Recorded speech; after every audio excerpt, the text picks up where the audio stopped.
Hi everyone and welcome back to Googie's Kitchen, and if you are new here then hello and welcome. My name is Alexis and I post 2 videos a week on a Tuesday and a Thursday at 7 AM. So if you love a recipe video like this one and you want to see more, then please don't forget to hit that subscribe button. And now I'm going to share with you how to make my delicious Herby Prawn Quinoa Risotto. As I just mentioned, today we are going to make a Herby Prawn Quinoa Risotto. Now this recipe is really easy to do and it makes a brilliant Saturday night dinner, or it makes a really great midweek meal as well. My son Ted here absolutely loves prawns, so this is a favourite of his. He really likes the big juicy prawns as well, so I've made sure I brought those for this meal.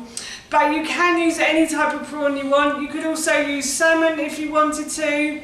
It's a really versatile dish and I thought that we would have it for dinner this evening, and of course while I was making it I thought I'd share the recipe with you. So here is how to make my Herby Prawn Quinoa Risotto. So we've grabbed a large pan and we're going to put this onto a high heat on our hob, and we are going to add an oil to the base of that pan, and we're going to leave this pan to heat up. Our pan is getting nice and hot, so now what we're going to do, is we're going to add the onion to the base of the pan, and we're going to fry the onion until it starts to go a lovely golden brown colour, and it also starts to soften. Do you want to stir the onion, Ted? Yeah. Right, so Ted is going to stir the onion now. Hello.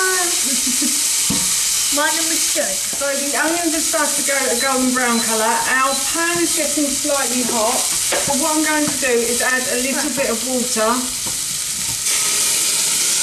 like so, to the base of that pan. Is that hot?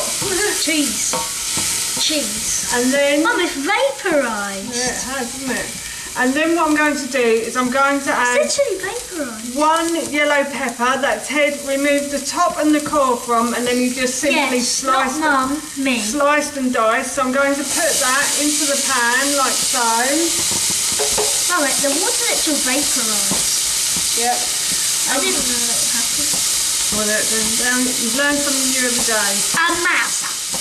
And now we're going to fry the pepper until this starts to go sort of soft. It does take a while for the pepper to soften, so do give it time. Ted has just informed me that the pepper has started to go a little bit soft.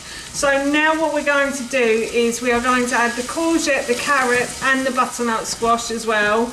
So I've simply peeled the courgette, the carrot and the butternut squash, and then I've just grated them. I think I use about half a carrot. I've halved all the ingredients for this recipe because it's myself, Howard and Ted just eating this meal.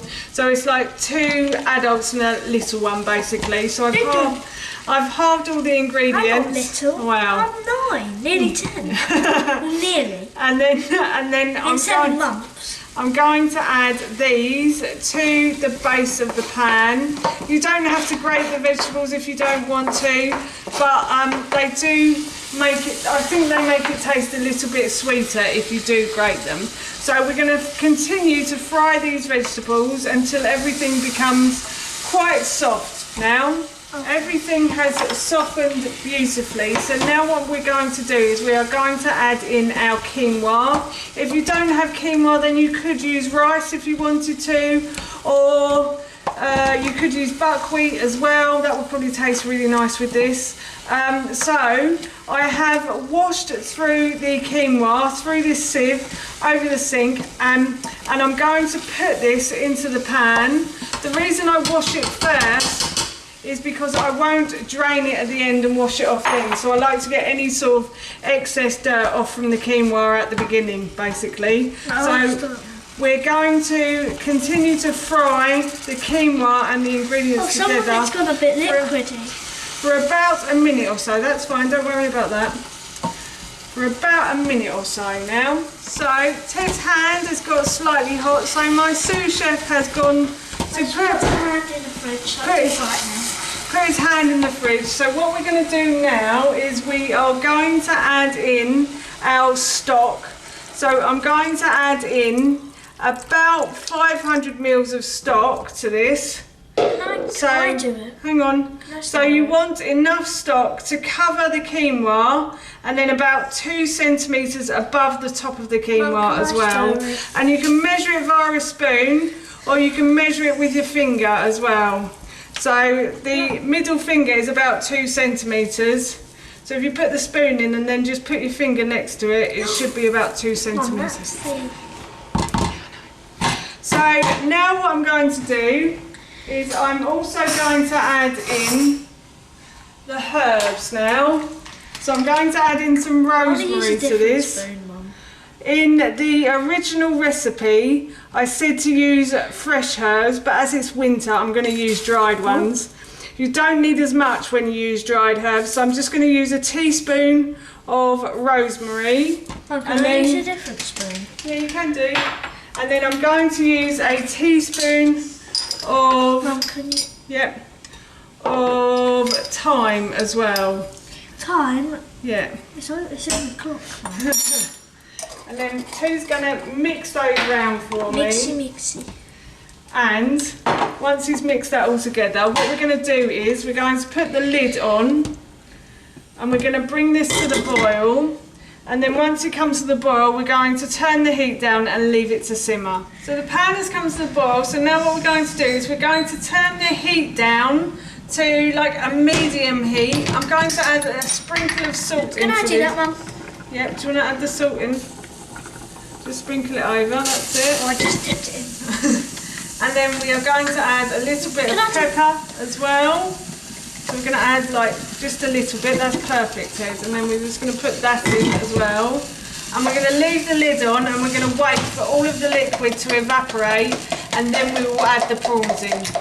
The quinoa is almost cooked and I can tell because when I pull the spoon back there's not much liquid that comes off. So what Ted and I are going to do now is we are going to add the prawns in. Do you want to put the prawns in?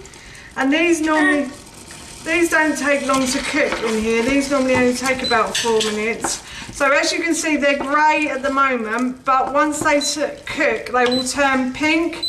And you don't really want to leave them on the heat any longer than they need to be, because otherwise you'll get a rubbery prawn. And as I've said before, nobody likes a rubbery prawn, do they, Ted?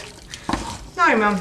So anyway, I'm going to just mix this until all of the prawns have turned a lovely pink colour. That's how you make my delicious Herby Prawn Quinoa Risotto, and that recipe I will link in the description box below for you. As I said earlier, I'm going to be having this for my dinner this evening and it smells so good, I can't wait. So for now, that's it from me. Thank you so much for watching. Please feel free to give me a big thumbs up if you enjoyed this video, and please feel free to leave any comments below. And please don't forget to hit that. that subscribe button. See you soon. Bye.